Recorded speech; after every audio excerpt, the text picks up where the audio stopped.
Okay. Sorry.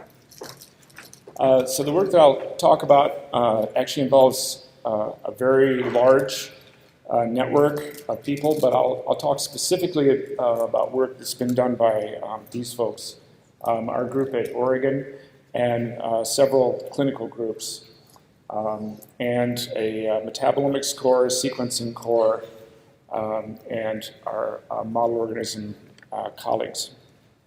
So the overall motivation for this work comes from these data here, and that is that if you have an individual with disease and you're able to sequence that individual and both parents so that you would have a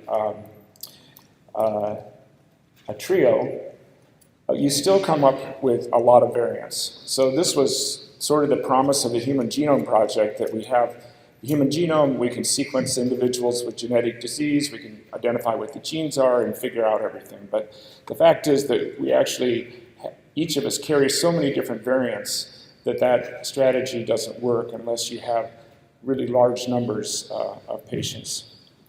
So the NIH decided to establish a national network, the Undiagnosed Diseases Network, in an effort to bring together patients from many different clinical sites. So currently there are 12 clinical sites distributed around the country. And that way we can have larger numbers of patients and perhaps get over the problem with numbers. And then to pair that with model organism research, where we will actually make genetic models that match the genotype of the patients. And in this way, we can validate or eliminate potential candidate genes. So the overall strategy is shown here. The goal is to bring in around 1,500 patients per year into this network.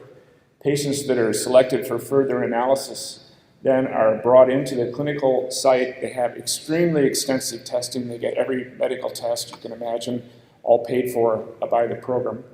And that results then in a very detailed description of the patient's phenotype. In parallel, DNA samples are obtained from the patient and from hopefully both parents. The sequencing is done. This identifies candidate genes.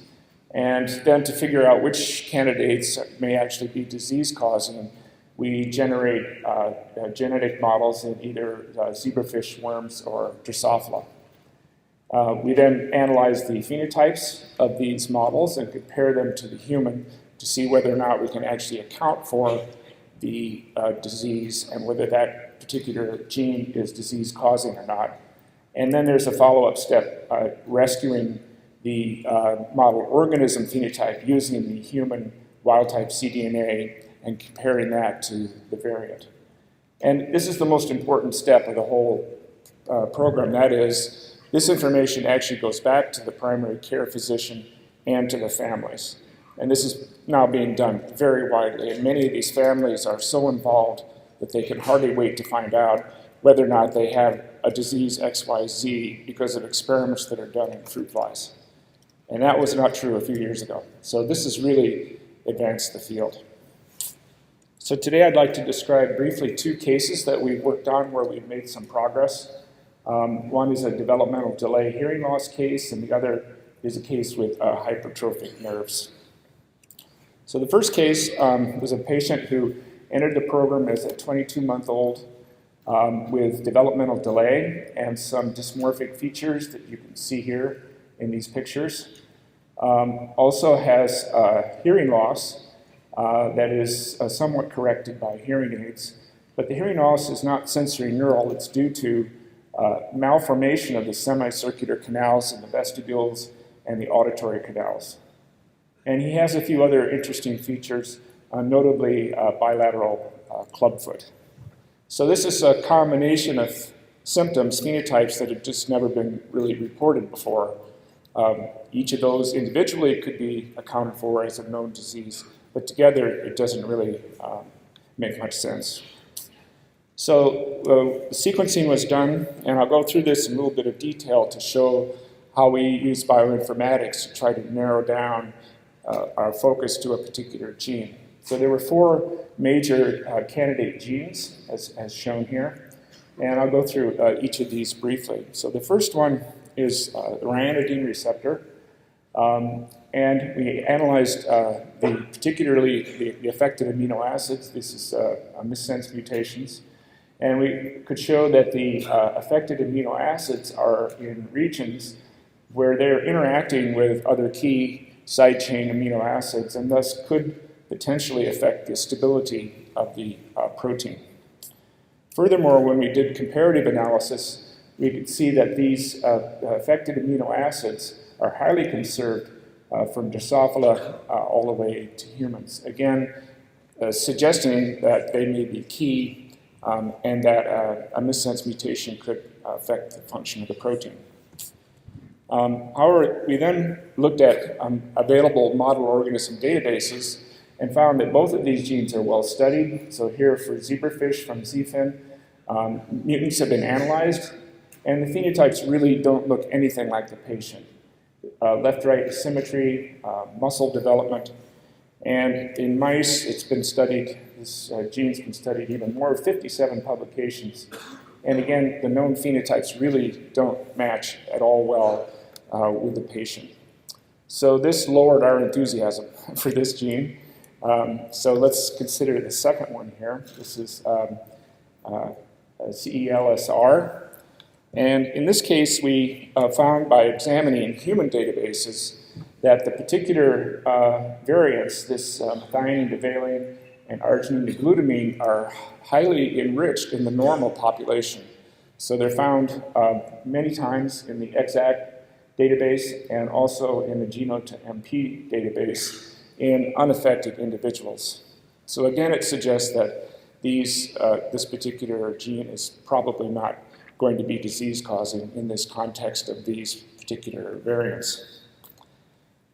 So our third candidate, the list is getting shorter, KIF1A. This is a really well-known gene. It encodes a kinesin. And the particular amino acid that's affected here, this glutamic acid 916, is present in the linker region between the ATP and the cargo. And also, as you can see, as you know, glutamic acid, aspartic acid, is an extremely minimal conservative change. And again, looking through comparative analysis, nature already did the experiment for us, because one of the 2 zebrafish genes actually has substituted the aspartate for glutamate, and similarly in Drosophila and C. elegans.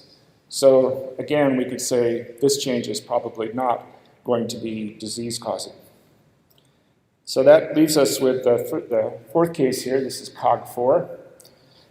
Cogfor is a component of the oligomeric Golgi complex.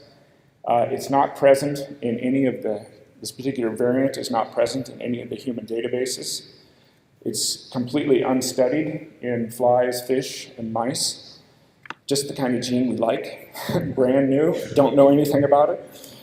So what does it do? So it's, as I said, a component of the oligomeric Golgi complex, which is important for the transport of vesicles within the Golgi complex and also between the endoplasmic reticulum and the Golgi complex.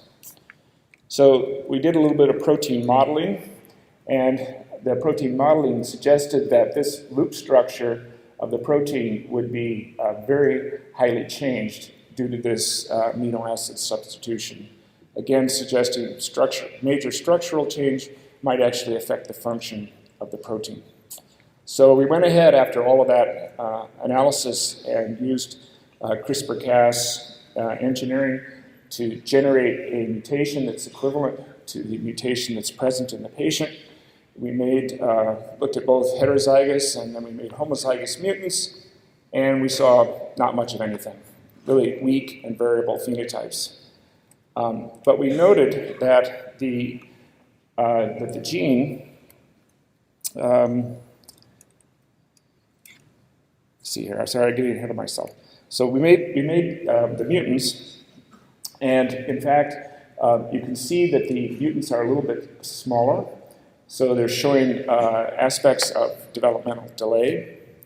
And if we zoom in on the head structures here, you can see that they have craniofacial defects, they have an ear defect, and they have these cute little stubby sort of club fins, reminiscent of club feet.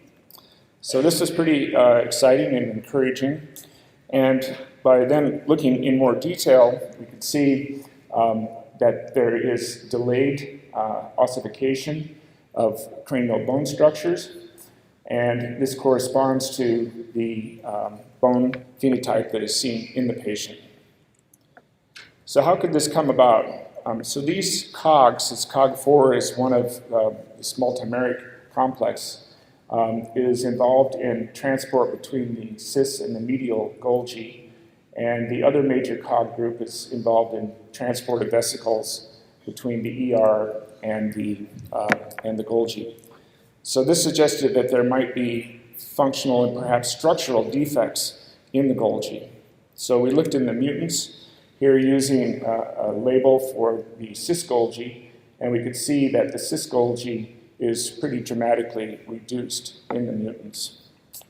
So we were able to obtain fibroblasts from the patient and grow these in culture and similarly analyze Golgi structure. And as we saw in the zebrafish mutants, the Golgis are also significantly underdeveloped in this individual. So the transport process is important for moving various enzymes and lipids between the ER, the Golgi, for maturation. So there's a pretty cool assay that one can use, Peripheral A, that blocks the transport between the ER and the Golgi. And one can then look at the time course of accumulation, of this case of gigantin. And so what we see is, in terms of normal control cells, shown here, that the retrograde transport actually occurs faster in the patient's cells. And concomitantly, the anterograde transport is delayed. So that suggests that a defect in this lobe of the transport process results in more accumulation in the anterograde direction and less accumulation in the retrograde. So we know that one of the major functions of these cog vesicles is the transport of glycosylation enzymes, and glycosylation is a major function of the Golgi. So we ground up 2,500 zebrafish mutants and wild-type animals and submitted them for metabolomics analysis. And what we found is that the mutant cells have reduced function of the Golgi as indicated by reduced glycosphingolipids, shown here, and also reduced production of proteoglycans. So I think at this point we could conclude a couple of things, that through the bioinformatics analysis, we were able to sort down from a fairly large number of potential candidate genes to Cogfor, and that making the mutants then showed that this results in decreased proteoglycan synthesis. But how does this then actually result in the overt phenotypes? You could imagine the bone phenotype could be due to problems with glycosylated proteins, but what about the ear phenotype?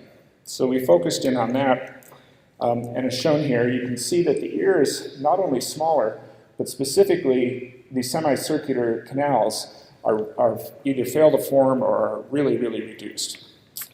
So we know from really fantastic classic studies of Haddon and Lewis that the semicircular canals form as outpocketings, protrusions from the otic vesicle that fuse to then form the lumen that will be the semicircular canal. So we looked at this process in the mutants. We could see that the otic vesicles form really normally. They produce their little protrusions, but the protrusions fail to fuse. And hence, that could result in this decreased formation and abnormal formation of the semicircular canals. So how does this relate to proteoglycan production? So we know also from previous studies that collagen II is a major component of the apical plate that forms when the protrusions fuse with one another. So we looked at collagen II here using an antibody, and you can see in the wild-type animals that the protrusions are highly enriched in collagen II production, but collagen II is vastly reduced in these protrusions. So is that reduction actually the mechanism? Is it actually responsible for the failure of fusion? And a couple of experiments suggest that. So experiments, classic experiments, have shown that if you inject hyaluronidase, which digests collagen II, into the early otic vesicles, you get the protrusions, but the protrusions fail to fuse. And similarly, if we treat the animals with Brefeldin A, which is that component that delays and blocks the trafficking of vesicles between the ER and the Golgi, we also see that there's a failure to form these apical plates. So together, these studies indicate that decreased Cogfor function results in increased retrograde and decreased anterograde transport in the ER Golgi system. This results in a decrease in the Golgi size and function, which results in decreased production of proteoglycans. And as we've seen, proteoglycans are required for normal formation of the semicircular canals.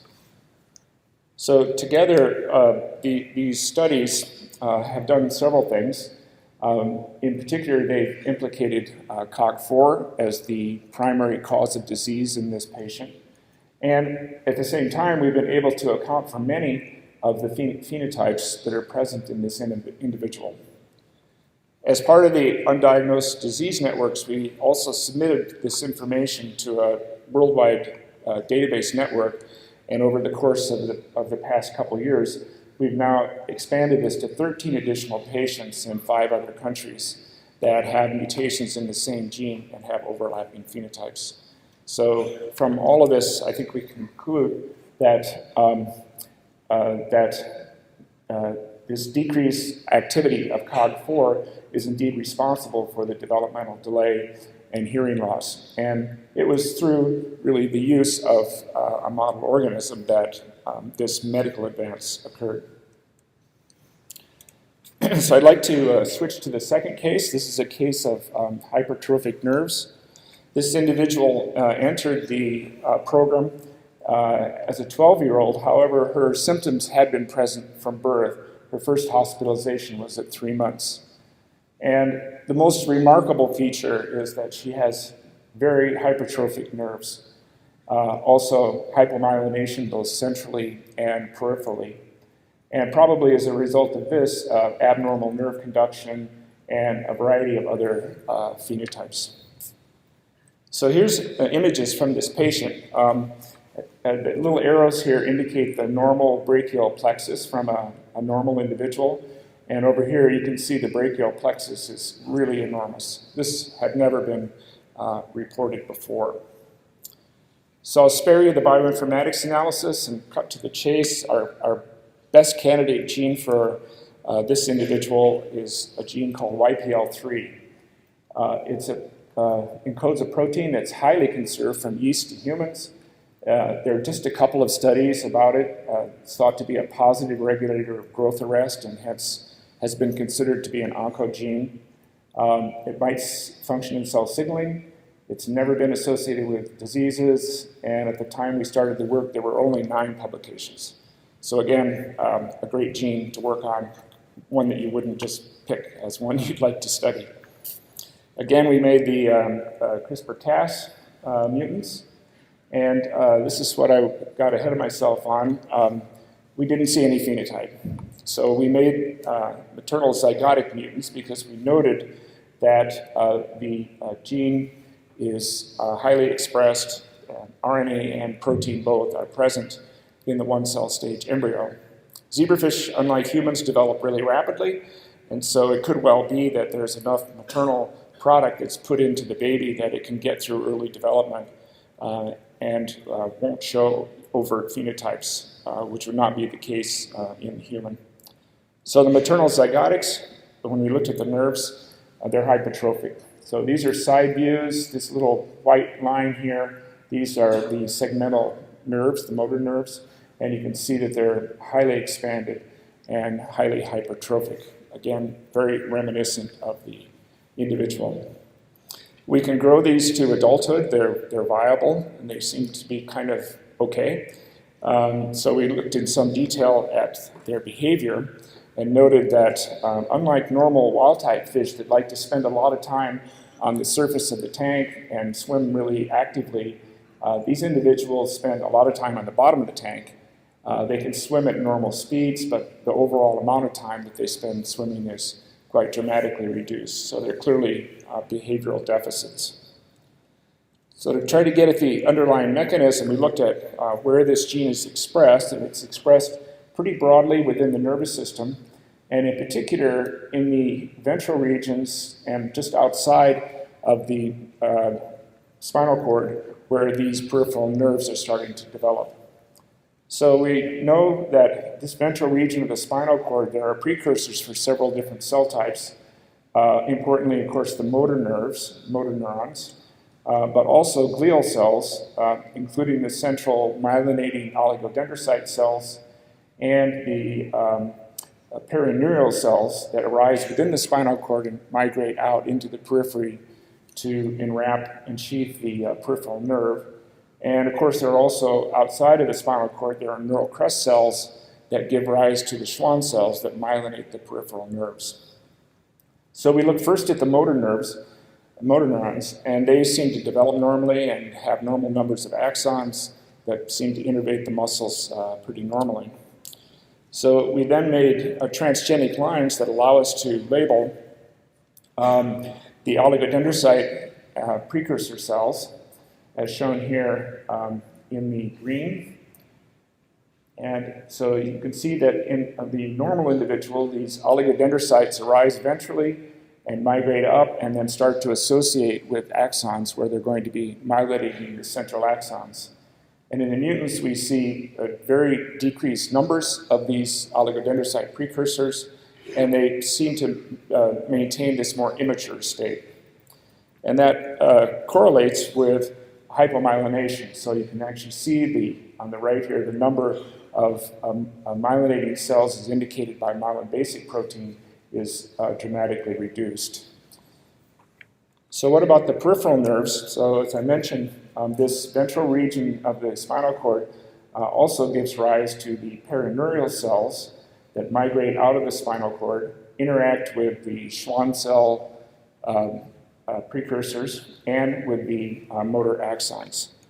And this then results in the formation of the peripheral nerve with the motor axon in the center, surrounded by the sheaths of myelin that's provided by the Schwann cell, and then the whole nerve is ensheathed by the perineural cell that makes the perineurium.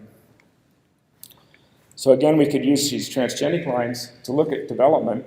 The normal perineural cell, shown in yellow on the left here, you can see is making a hollow tube tightly associated with that developing peripheral nerve, whereas in the mutant, the perineural cell seems to kind of wander around. It's highly branched. It's not particularly well associated with the peripheral nerve.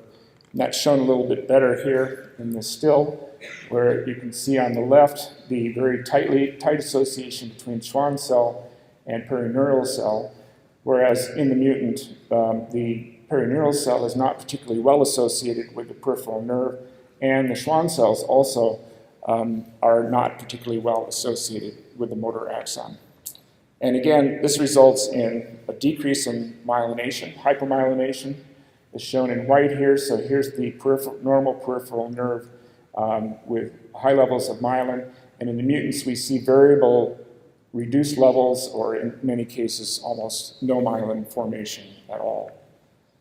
So to try to get at the mechanism underlying this, we once again turned to metabolomics. And we found two really interesting changes. And those are increases in phosphatidic acids and increases in ceramides. And previous work done in cell culture systems has shown that phosphatidic acids are actually negative regulators of Schwann cell differentiation working through the MEK-ERK pathway.